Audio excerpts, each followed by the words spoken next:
Sequels with massive time gaps between movies rarely age well, which is one of the reasons why I'm hesitant to check out Gladiator 2. Now, I haven't seen the movie, who knows, maybe it's the second coming of Riley Reid. But this video isn't about Gladiator 2, even if the time gap between it and the first one is also old enough to have sex on camera. No, the reason I bring up Gladiator 2 is because its release inspired me to rewatch the original. It was incredible, just like every other time I've watched it. But there was a specific moment in the film that got my brain gears a-turning.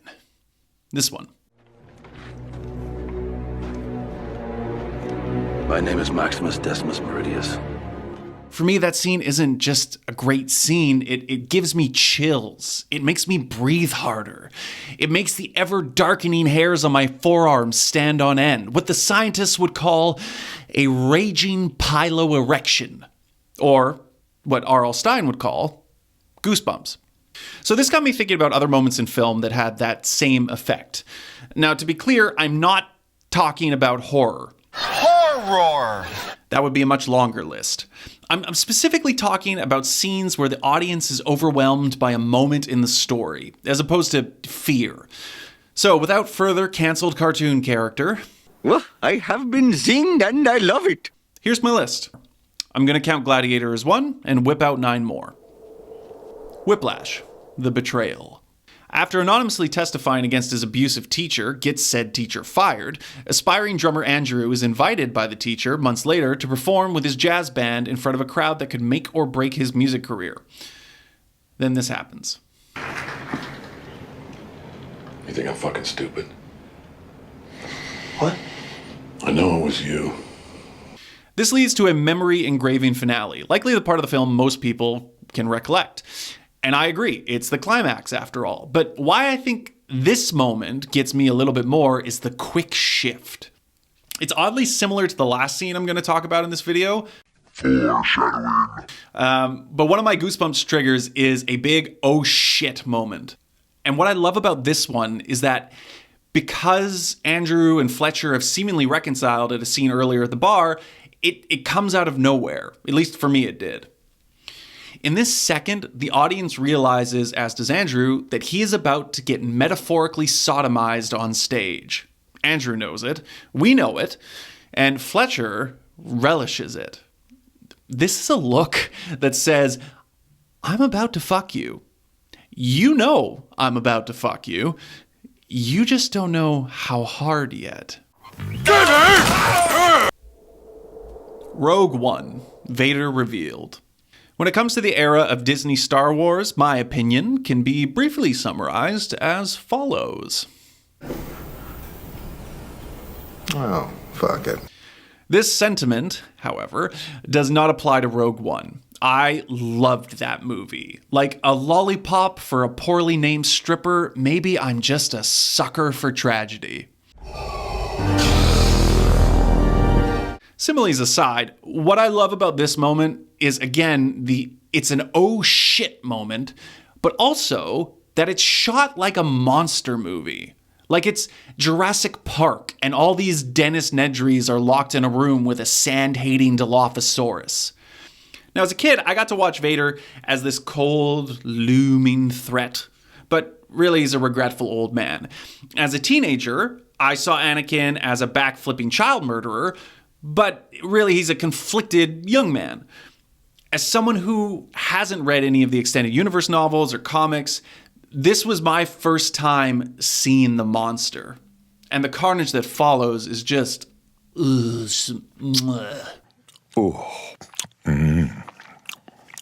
Oh. Rocky, The Distance Gone. This one is not an oh no moment, it's a oh yeah moment. The Rocky series has several iconic scenes. But this one gives me goosebumps because I find it so inspiring. Now, some people, they're motivated by the training montages, the muscles, the short shorts, the could be homoerotic, could just be the 80s interracial hugs. You know, other people are motivated by, you know, this Rocky just won't stay down moment. But for me, it's the minute the bell rings. Ain't gonna be no rematch. Ain't gonna be no rematch. Don't want one. Rocky wins. Not literally, as we'll soon find out from the scorecards, but he wins the victory over himself. He went the distance. This scene reminds me of running a long race, not to place on the podium, but just to prove to yourself that you can. Combined with my favorite track from the series, this is a beautiful hybrid of Goosebumps and tears, and also has the added benefit of making me want to work out. Casablanca, Le Marseillaise.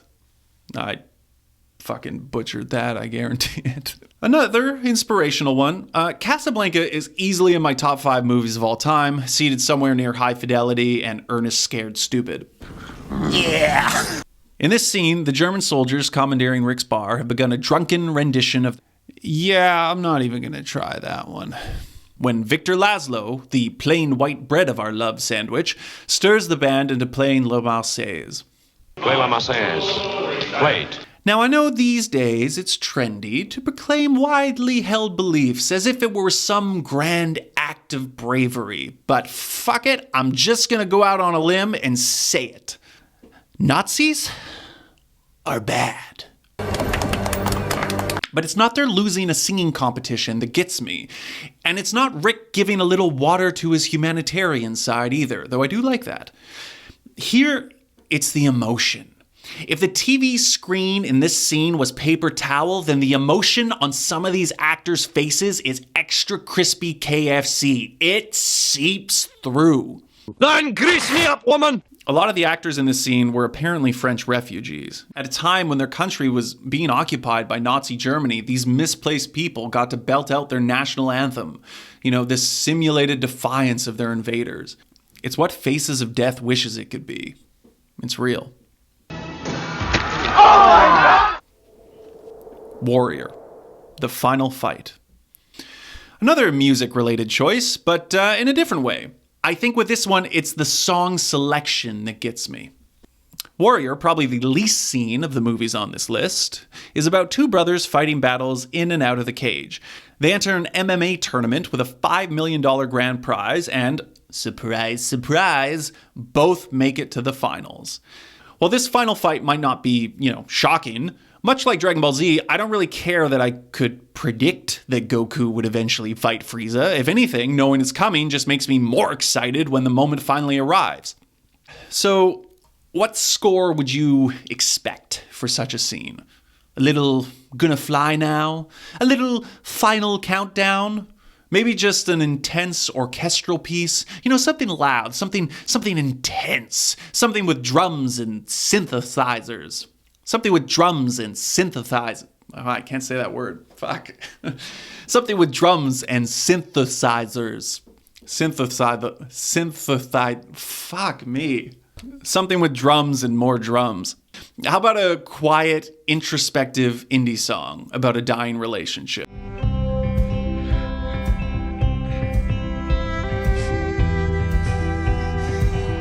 Man, this shouldn't work as well as it does, but oh, it does. Juxtaposition at its finest. Because this is what the movie is actually about. Familial relationships. Go watch Warrior. That is an underrated movie. Can't believe I can't say the word synthesizer. Fuck! The Dark Knight. Coin flip. The music is pulling the brunt of the load on this one, too. Truth be told, I don't love Nolan's Two-Face. I'm more of an animated series guy. Half of me wants to strangle you. And what does the other half want? To hit you with a truck.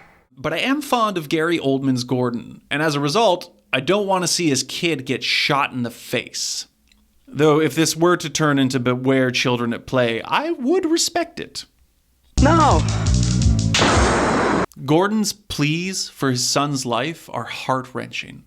When he begs Harvey to kill him instead, Harvey's response is chilling. Please punish me. I'm about to. Goosebumps precursor, and then the music rises. It's going to be all right, son.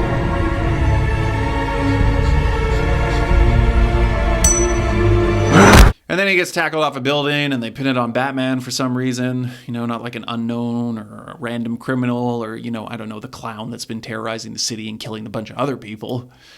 Regardless, this scene made me believe for a second that they might actually kill a kid in a Batman movie, and that is worthy of hefty praise. Jurassic Park. Welcome to Jurassic Park.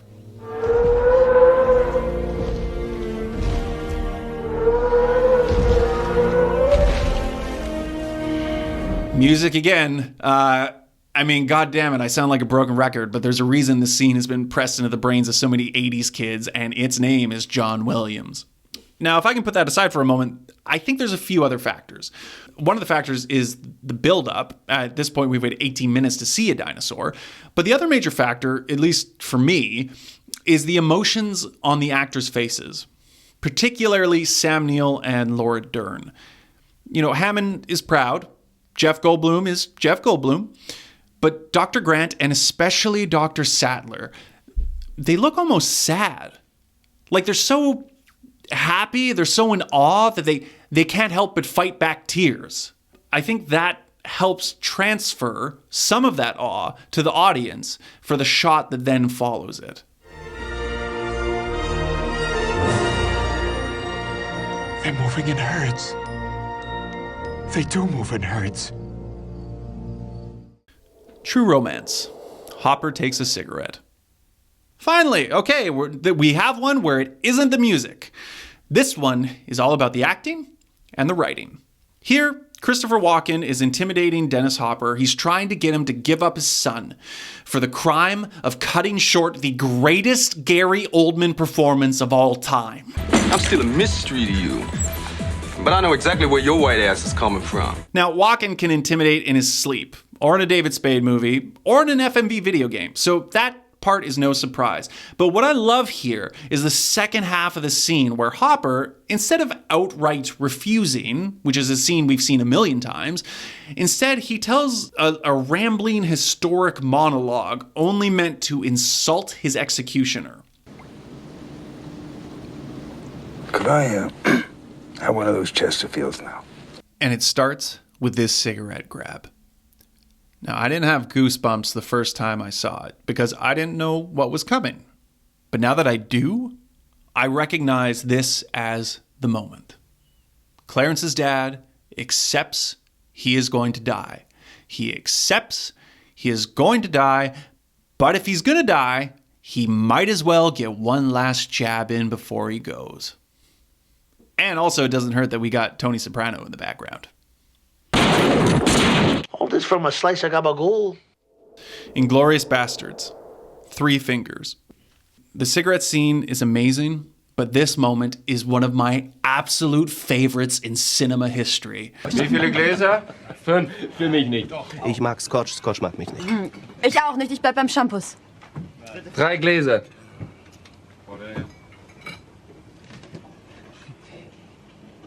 If I could write something half as intense as this scene, I would gladly sacrifice my brother to the conveyor belt from Ice Pirates. There's so much buildup going on before. This pick is almost cheating because it's essentially a horror scene. Tension, buildup, release, a sudden violent change. Except instead of the violence coming from a knife or a chainsaw or a guitar drill, it comes from a gesture. A gesture that leads to a look. And the look, it doesn't bring violence, only its inevitability. This act, god damn, there is a lot going on in this look. Oh, so good. It's so good. I must say, damn good stuff, sir. When I started writing this video, I had a difficult time putting my finger on what it is that causes the goosebump reaction. Now, I'm still not sure I have an answer. I noticed some reoccurrences for sure. There's oh shit moments, music that elevates the scene, or something that I find very inspiring. But I could list 50 moments in other stories that also share those same qualities. So maybe it's just subjective, maybe it's more than those reoccurrences. Maybe it's all the other pieces, the actors, the lighting, the cinematography, the time in my life in which I first saw it. Maybe it's like the Joker's poison from Batman. It's not one thing, it's a combination. Also, like, maybe it's a concentration. You know, maybe you get the chills or the goosebumps in a moment where there's not just one emotion being invoked, but like 4, so they're all competing with each other at the same time. I don't know. I'm not a fucking scientist. I can't explain it. But maybe that's why I value these moments so much, you know? Because I can't explain it. And now, because I don't have a good way to end this video, I will leave you with the most chilling scene in cinema history that somehow didn't make it onto this list. What killed the dinosaurs? The Ice Age!